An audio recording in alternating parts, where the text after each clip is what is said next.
Olá, olá, olá! Bora pro nosso 22º episódio do AyuCast. E hoje a gente vai falar sobre sintomas de Kapha Dosha agravado.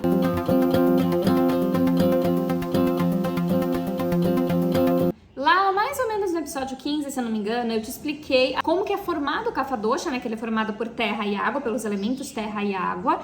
E eu te disse que ele tem como características principais, por conta dessa formação dele, frieza, oleosidade, uma oleosidade maior do que a oleosidade do Pitta, que ele é pesado, denso e que ele é estático. E aí eu fiz alusão, inclusive, à lama, né? Que quando a gente junta água com terra, forma lama, forma essa coisa densa, pesada. E é mais ou menos essa ideia que eu quero que você tenha em mente quando a gente tá falando do Kapha. Lembrando que o Kapha, em equilíbrio, é um dosha que traz estrutura pro corpo, que traz, né, o anabolismo, que faz com que a gente construa tecidos, que nos torna fortes, traz a boa alimentação de todos os nossos tecidos, nutrição dos nossos tecidos depende dele, toda a parte de proteção do nosso corpo depende dele, então todos os mucos protetivos, então ele é muito importante. Só que quando ele agrava, então ele traz essas características de frieza, oleosidade, peso, de estar estático, né?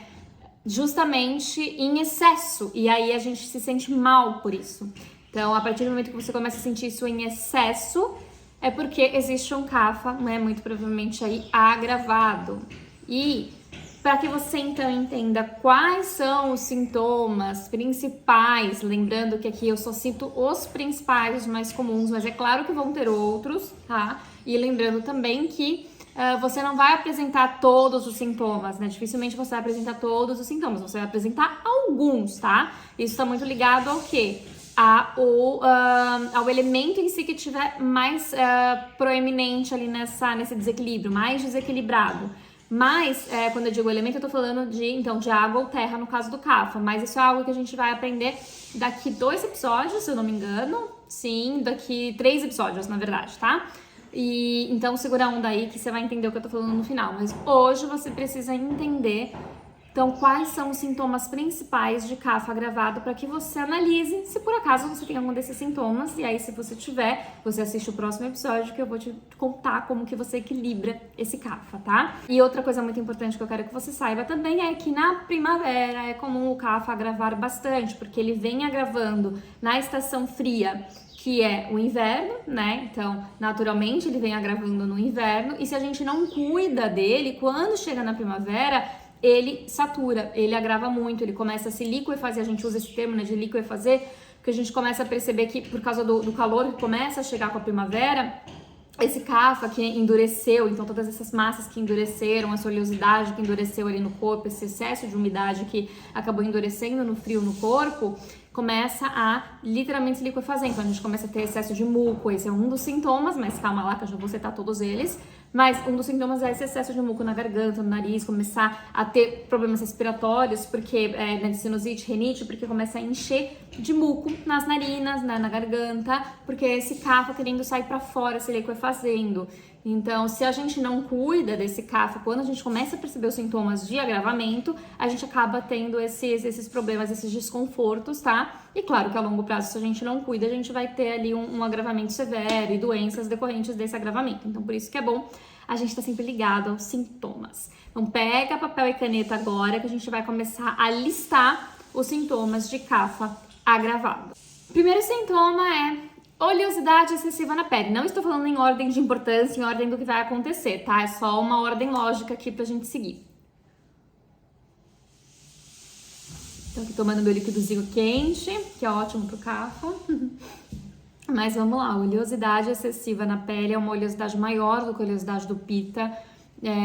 Mas enfim, oleosidade no rosto, oleosidade no corpo, nos braços, aquela sensação de que você tá com muito óleo, né? Oleosidade no cabelo, enfim. Suor frio, tá? Diferente do Pitta, lembra? Eu falei, o Pitta ele tem um suor quente, um suor excessivo, então pratica atividade física, tá suando, toma um pouquinho de sol, tá suando, um suor com odor. O Kapha, ele não sua com odor, tá? Ele é um suor, digamos, limpo, porque não é esse suor com odor forte. mas é um suor frio, tá? É aquele suor que você encosta naquela pessoa daquela pele suada e você percebe que a pessoa tá fria, que aquele suor é frio, tá? Então, se você tá suando frio, aí pode ser indicativo de CAFA agravado. Se você sua frio naturalmente, só que sem excesso, obviamente, aí pode ser que você seja um CAFA pra crânio, por exemplo, né? Que foi o que a gente comentou no outro episódio. Mas, de modo geral, então, esse suor frio, suor em excesso, é CAFA agravado. Sensação de frio, então se você começa a sentir muito mais frio do que o normal, também pode ser vata, lembra que vata também tem essa sensação de frio, mas pode ser CAFA. Então, Yara, como que eu sei se é CAFA ou se é vata? Vai olhando os outros sintomas, né? A gente pega, assim, tem maioria dos sintomas de CAFA, então provavelmente esse frio ele vem de um CAFA. Se eu tenho a maioria dos sintomas de vata, então provavelmente esse frio vem do vata. Tá? Se a minha rotina, a minha alimentação tá mais puxada para o agravamento de vata, provavelmente é de vata. Se tá mais puxada para o agravamento de pita, de CAFA, então provavelmente vai ser de CAFA. Então a gente tem que analisar tudo, percebe que não dá pra gente isolar as coisas, por isso que é importante ter esse conhecimento completo. Não adianta você vir e só analisar os sintomas de CAFA, você tem que saber os sintomas de todos os doshas para que você consiga então analisar em você qual é que tá agravado, tá? Então falamos suor frio, sensação de frio, oleosidade na pele e peso no corpo, na cabeça e na digestão. Então sensação de peso de um modo geral está ligada ao CAFA agravado. O que é essa sensação de peso? Sensação de peso no corpo é aquela sensação de fadiga, de cansaço extremo, de que tem uma tonelada de alguma coisa em cima da sua cabeça, que você não consegue levantar da cama, que tudo incomoda, né? Peso na cabeça é aquela dor de cabeça com sensação de peso, não necessariamente dor, tá? Eu falo dor, mas é um incômodo.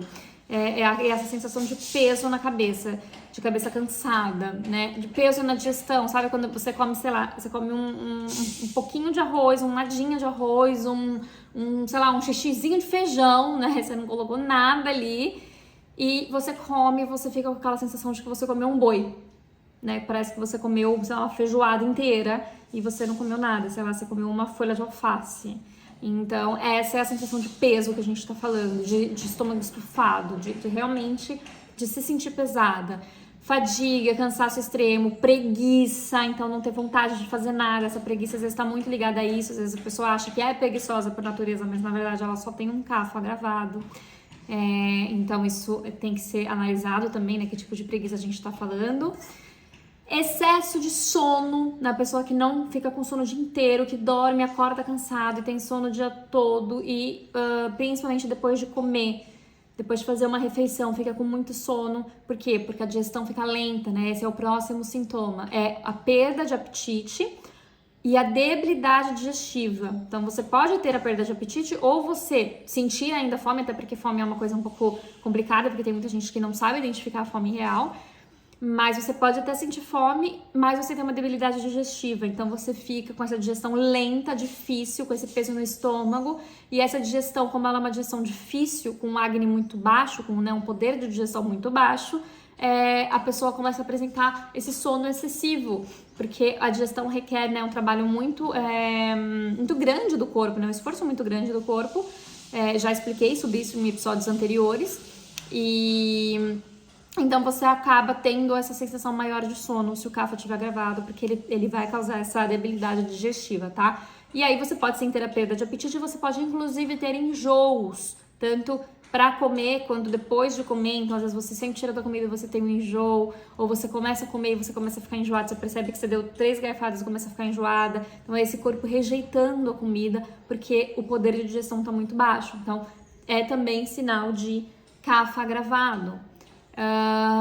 Ganho de peso, né? Então começar a ganhar aí gordura corporal, tanto ganho de peso por excesso de alimentação, por excesso de gorduras, de ingestão de gorduras e de açúcares, né? Vai causar um aumento de peso, e aí esse aumento de peso pode causar o agravamento do CAFA, como o agravamento do CAFA pode começar a gerar o aumento do peso por dificuldade na digestão, né? E aí lembra que eu falei também em episódios anteriores que quando você não digere bem, você forma AMA, toxina no corpo. E aí, esses alimentos não digeridos, essas toxinas que ficam ali circulando no corpo, começam a causar inflamação, mais dificuldade digestiva, e com isso você começa a não conseguir digerir os alimentos e nutrir o seu corpo, e você acaba gerando gordura, você acaba gerando massas anômalas no corpo, massas que não deveriam estar ali. Por quê? Porque esses alimentos que não estão sendo bem aproveitados, tá? Então você começa a ganhar peso também quando você começa a ter o CAFA agravado. E por quê? Porque você também fica com preguiça, porque você também fica com fadiga, você não consegue fazer atividade física, então percebe que você começa a entrar num ciclo vicioso, né? Então o CAFA agravado, ele acaba gerando assim esse aumento de peso corporal, de ganho de gordura corporal, por conta de todo esse ciclo vicioso que a gente entra quando a gente agrava ele. Retenção de líquidos. Também falei já, se eu não me engano, foi no episódio 15, que o CAFA, ele é quem comanda o balanço hídrico do nosso corpo. Então, é quem faz ali a absorção dessa água, que define ali, né, quando a gente precisa de mais água, quando a gente precisa reter a água ou botar a água para fora do corpo para manter esse balanço hídrico do nosso corpo, essa hidratação do nosso corpo. Então, quando ele agrava, ele não consegue fazer essa função perfeitamente. E aí, então, ele causa esse problema no balanço hídrico que causa o quê? A retenção de líquidos, tá? E aí, com a retenção de líquidos, a gente vai apresentar o quê? Inchaço, a gente pode apresentar inchaço total, né? Então, corpo inchado de modo geral, que aí a pessoa, né, percebe que não necessariamente ela ganhou gordura, mas ela está inchada, né? Você aperta, assim, né, o braço, aperta a perna e percebe que tá inchado, percebe que demora, né, fica branco e demora para voltar a cor, né, demora para voltar a pele pro lugar, então você percebe que tem aquele inchaço. Isso é um indicativo de retenção de líquido e é um indicativo de CAFA agravado. Ou inchaços locais também, tá? Também tem ali um processo de CAFA agravado se for esse inchaço por retenção de líquido, diferente dos inchaços de inflamações causadas por pita, tá? Então, percebe que tem situações diferentes, a gente precisa entender que tipo de inchaço a gente tá falando. Aqui a gente tá falando desse inchaço de retenção de líquido. Fezes esbranquiçadas, tá? Então, se as suas fezes estão saindo mais branquinhas, lembra, fezes amarelas são do pita, fezes mais branquinhas é sinal de cafinha agravado. E fezes com gordura, sabe quando você percebe gordura nas fezes, tanto a gordura na água quanto aquela camada de muco nas fezes, então gordura ou muco nas fezes, aquele muco branco que envolve as fezes, é sinal de que tem um CAFA aí agravado. Excesso de muco no nariz e na boca, como eu falei, então quando você começa a perceber, você acorda com aquele monte de muco no nariz, aí começa a apresentar rinite, sinusite, né, porque aquele muco começa a empedrar ali, né, porque começa a travar a respiração por causa desse excesso. O muco na garganta, então quando você fica tentando engolir, você percebe que tem alguma coisa parada, que é muco, né, que dá vontade de fazer aquele, né, aquele negócio nojento que a gente faz às vezes pra tentar cuspir. Então, isso é indicativo aí de um excesso de CAFA no organismo. Excesso de lacrimação e salivação, por quê? Porque ele é água, né, terra e água, então excesso de lacrimação e de salivação. O CAFA está muito presente no nosso início da digestão, né? Ele que faz a liberação da salivação, das enzimas, das primeiras enzimas digestivas que são ali na nossa boca e no nosso estômago para quebrar o alimento. Então, quando começa a ter excesso de salivação, a gente percebe que é um excesso desse CAFA no organismo. E aí a gente vai para a questão da mente, como que é a mente do CAFA agravado. Lembra que eu falei que o CAFA ele gosta de ficar mais quietinho, né? Ele é mais lento, ele tem essa energia mais densa. Então, quando ele agrava, uma das coisas que a gente percebe na mente é uma mente tamásica, embotada, uma mente, como eu falei que ela é estática, então pensa nessa mente estática, que não consegue enxergar solução para os problemas, que não consegue estudar, que tenta absorver conhecimento e não consegue, que percebe que tudo tá difícil de... Assim, às vezes alguém tá falando com você e você não consegue prestar atenção, você não consegue absorver porque você tá com essa sensação de escuridão na mente. Então, essa é a mente tamásica, essa escuridão na mente, tá? Essa ignorância, mas por conta desse CAFA agravado, tá? Não é que você não busca conhecimento, mas é que você não consegue adquirir o conhecimento porque você tá embotada, tamásica, né? Essa situação de escuridão mental. E essa sensação de tristeza profunda, então a depressão ela tá muito ligada ao CAFA agravado. Também tem processos ali de vata, pessoas com vata agravado podem desenvolver depressão, mas é muito comum que pessoas com CAFA agravado desenvolvam essa depressão justamente por causa dessa mente mais tamásica, mais embotada, essa preguiça que toma conta, né? E aí a pessoa começa a ficar cada vez mais dentro de casa, cada vez mais se afundar em um sofá para assistir Netflix, para não fazer nada. E aí começa a vir essa sensação de tristeza profunda e vem a depressão, tá? Então, também, né, precisa cuidar muito desse CAFA agravado para que não chegue nesse ponto de atingir a mente, de trazer essa mente tamásica. E uma curiosidade que eu quero trazer aqui, eu fechei os pontos principais, os sintomas principais de Kapha agravado.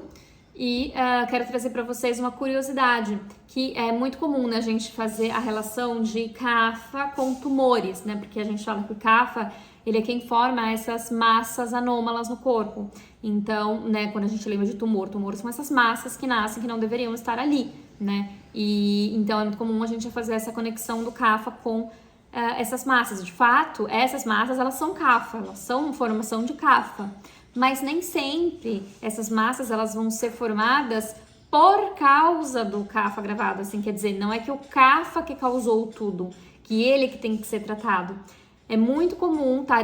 Tem vários, não é que, assim, vai dizer que é muito comum, talvez eu esteja falando errado, esteja usando as palavras erradas, mas assim, existe uma série de tumores, principalmente tumores abdominais, que são causados por Vata agravado. Então, o Vata que agrava, que pode ser por qualquer motivo, por uma alimentação errada, um estilo de vida errado, que causa esse agravamento dele, por muita secura, né, e tudo mais, ou até por excesso de ama, de toxina no corpo, né, de alimentos não digeridos que bloqueiam os canais de circulação de alimento e de circulação de Vata, de circulação dos doshas, né, o Vata ele agrava por conta desse bloqueio de canais. Então, por vários motivos ele pode agravar. Então imagina que aí esse Vata ele agrava e por conta dele agravado, ele bloquear esses canais ou desses canais estarem bloqueados por conta de ama, então tem essas duas possibilidades, ele vai começar a fazer com que os outros doshas não consigam trabalhar.